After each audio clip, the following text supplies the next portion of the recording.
नमस्कार, आप देख रहे हैं रिपब्लिक भारत। रिपब्लिक कुचीना स्टूडियो में स्वागत है आपका। आपके साथ मैं हूं श्वेता त्रिपाठी, मेरे साथ प्रियंका और महिमा भी इस बुलेटिन मौजूद है। और खबर की शुरुआत करते हैं बाबा सिद्दीकी के मर्डर की उस खबर के साथ, जिसमें लगातार इन्वेस्टिगेशन जारी है।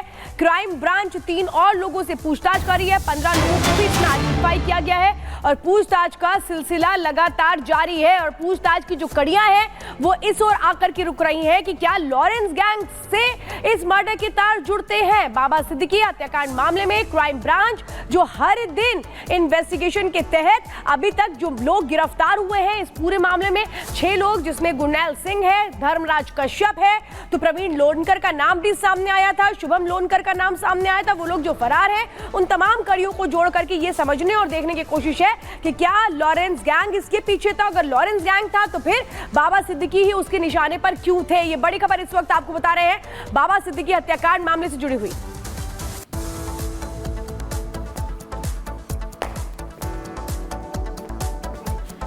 तो देखिए, बाबा सिद्दीकी के मर्डर को लेकर लगातार ये कहा जा रहा है कि मुंबई अंडरवर्ल्ड पर एक कब्जे का ये नतीजा था। दरअसल लॉरेंस गैंग जो है वो नॉर्थ इंडिया के बाद ये चाहता था कि मुंबई अंडरवर्ल्ड पर कब्जा किया जाए। इसी के चलते बाबा सिद्दीकी को मौत के घाट उतारा गया। वहीं मुंबई पुलिस की अगर बात करें तो 3 महीने पहले ही पुलिस आगाह कर चुकी थी कि सलमान खान तो बहाना है, दरअसल कुछ और करके दिखाना है। और इसी को लेकर कई और खुलासे भी हो रहे हैं। क्या इस रिपोर्ट में देखिए।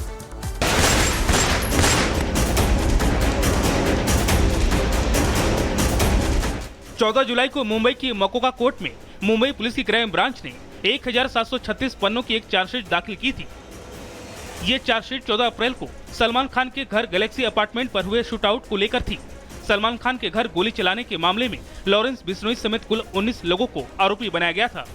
और इसी चार्जशीट में क्राइम ब्रांच ने लिखा था, सलमान को धमकी तो एक बहाना है, असल में लॉरेंस बिश्नोई पूरे मुंबई में राज करना चाहता है, यानी वो मुंबई अंडरवर्ल्ड पर अपना कंट्रोल चाहता है।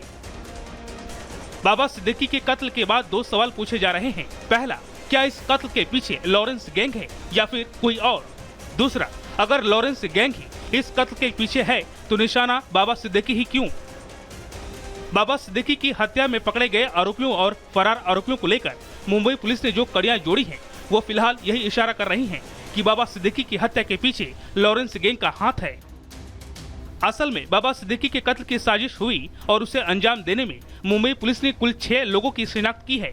इन 6 लोगों के नाम है गुरमेल सिंह, शिव कुमार गौतम, धर्मराज कश्यप, मोहम्मद जीशान अख्तर, प्रवीण लोनकर और शुभम लोनकर है।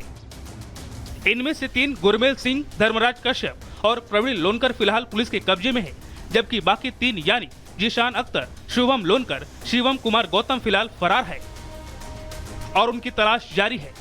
जो 3 आरोपी पुलिस की गिरफ्त में हैं, उनसे मुंबई पुलिस की पूछताछ में इन 6 किरदारों की अलग अलग रोल की जानकारी मिली।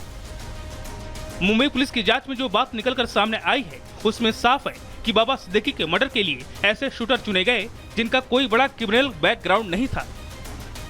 दरअसल अब मुंबई की सड़कों पर गैंगवार नहीं होती है, लेकिन इससे भी इनकार नहीं किया जा सकता है कि मुंबई अंडरवर्ल्ड में अभी भी डी कंपनी की मौजूदगी है और लॉरेंस बिश्नोई इस डी कंपनी के पैरेलल में अपनी एल कंपनी बनाना चाहता है।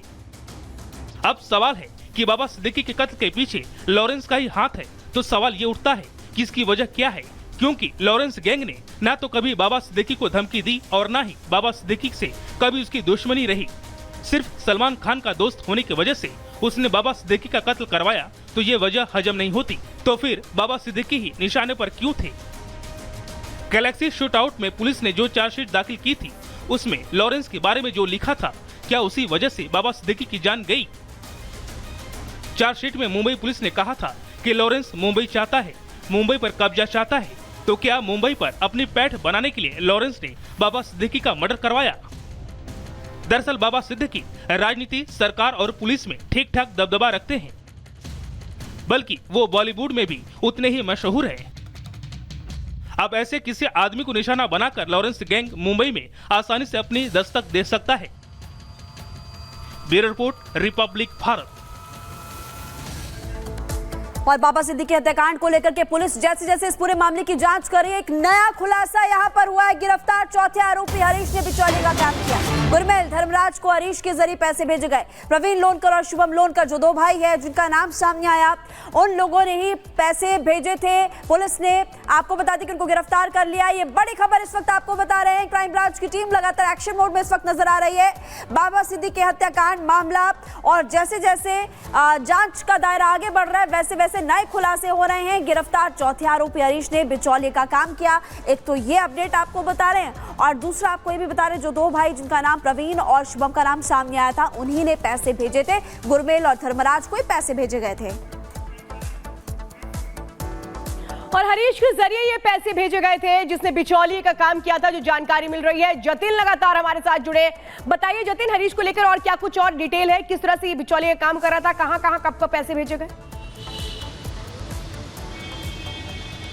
जी बिल्कुल, देखिए हरीश वो शख्स है जो कि शूटर्स के साथ उस कबाड़ की शॉप पे पुणे में काम करता था। हरीश की गिरफ्तारी इसलिए की गई है ताकि उससे बाकी जो सबऑर्डिनेट हैं उसके बारे में जानकारी जुटाई जा सके। हरीश बहराइच का रहने वाला है। जो शूटर धर्मराज था उसका करीबी माना जाता है और अक्सर धर्मराज के साथ वो उसी कमरे में रहा करता था। लेकिन शूटर जब मुंबई शिफ्ट हो गए उसके बाद से हरीश ने लॉजिस्टिक प्रोवाइड कराने का काम किया। हरीश दरअसल इस मामले में जो शामिल थे प्रवीण, उसका बेहद करीबी माने जाता है। प्रवीण के कहने पर वो शूटर से लगातार संपर्क कर रहा था और यही वजह है कि हरीश की भूमिका की जांच अब क्राइम ब्रांच भी करती हुई नजर आ रही है। ये भी जांच की जा रही है कि प्रवीण क्या कुछ जानता है, शुभम के बारे में प्रवीण के पास क्या जानकारी है। इसीलिए कल गिरफ्तारी के बाद तुरंत ही क्राइम ब्रांच ने कोर्ट में पेश किया। 21 अक्टूबर तक अब जो हरीश है उसकी कस्टडी मुंबई क्राइम ब्रांच के पास है और लगातार अब पूछताछ की जा रही है। ये भी जानकारी मिल रही है कि जो शूटर है धर्मराज और हरीश को आमने सामने बिठाकर भी क्राइम ब्रांच आज पूछताछ कर सकती है,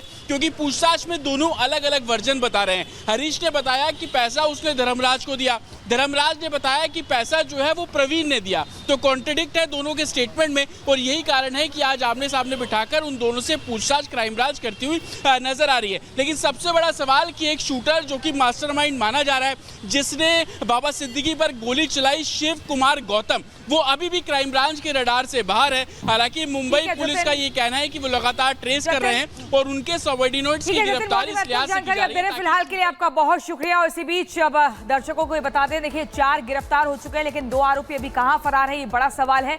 लगातार इसको लेकर खोजबीन चल रही है। बाबा सिद्दीकी हत्याकांड में चौथा आरोपी गिरफ्तार हो चुका है, यानी कि कुल मिलाकर 4 आरोपी गिरफ्तार हो चुके हैं, लेकिन अभी भी 2 की तलाश चल रही है। और वहीं आपको बता दें, अलग अलग राज्यों की जो पुलिस है वो मिलकर जॉइंट ऑपरेशन को अंजाम दे रही है, कड़ियां जोड़ी जा रही हैं। वहीं प्रवीण शुभम ने गुरमेल धर्मराज को 2 लाख रुपए दिए, इस तरह की जानकारी भी मिल रही है। कैसे पूरा कॉन्ट्रैक्ट किलिंग ये रही। इसके अलावा हरीश के जरिए ही आपको बता दें पहुंचे थे गुरमेल और बाकी साथी। प्रवीण और शुभम का जो चचेरा भाई है हरीश बालकराम, ये भी जानकारी मिल रही है। आपस में इनके घनिष्ठ संबंध है। पैसों के साथ शूटरों को 2 मोबाइल्स भी मुहैया कराए गए थे ताकि आपस में एक दूसरे के संपर्क में बने रहे। हरीश बालकराम पिछले 9 सालों से पुणे में ही रह रहा है, इसलिए पुणे की और मुंबई के पूरे इलाके के बारे में अच्छे से वाकिफ है। बाबा सिद्दीकी को पहचानने के लिए फोटो उसको दी गई थी। घटना से 25 दिन पहले घर और ऑफिस की लगातार ये लोग रेकी कर रहे थे। रेकी करने के बाद देख रहे थे कि बाबा सिद्दीकी की गाड़ी कब आती है, कब जाती है। मुंबई पुलिस अब तक 15 लोगों के बयान भी दर्ज कर चुकी है, जिसके आधार पर जांच पड़ताल चल रही है। कड़ियां जोड़ने का प्रयास किया जा रहा है, लेकिन अभी भी आपको बता दें 4 आरोपी गिरफ्तार हो चुके हैं, 2 फरार हैं, 2 की तलाश लगातार जारी है।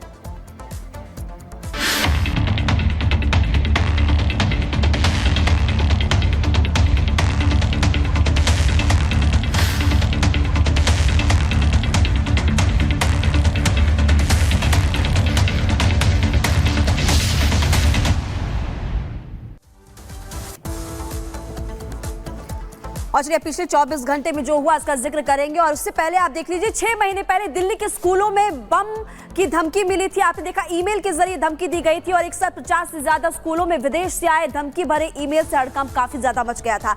इसके बाद दिल्ली, नोएडा, गुरुग्राम के अस्पतालों में भी धमकी दी गई और भारत के विमानों और रेल को भी निशाना लगातार बनाया जा रहा है। रेलवे ट्रैक पर आए दिन सिलेंडर रखे जाते हैं, लोहे के रॉड्स रखे जाते हैं, सीमेंट की पटरियां आपने देखी है, कई बार खबर सामने आई, कानपुर हो, मध्य प्रदेश हो।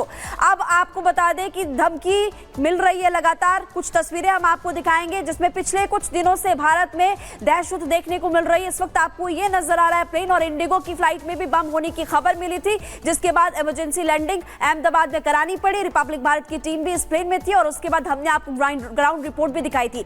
लेकिन सबसे बड़ा सवाल खड़ा होता है कि इसके पीछे आखिर कौन है, कौन डराने की कोशिश कर रहा है? श्वेता, बिल्कुल, देखिए पहले 6 महीने पहले दिल्ली में परिश्रम से बनाई पहचान, पत्रकारिता की शान, राष्ट्र सर्वोपरि सम्मेलन 18 अक्टूबर सिर्फ रिपब्लिक भारत पर।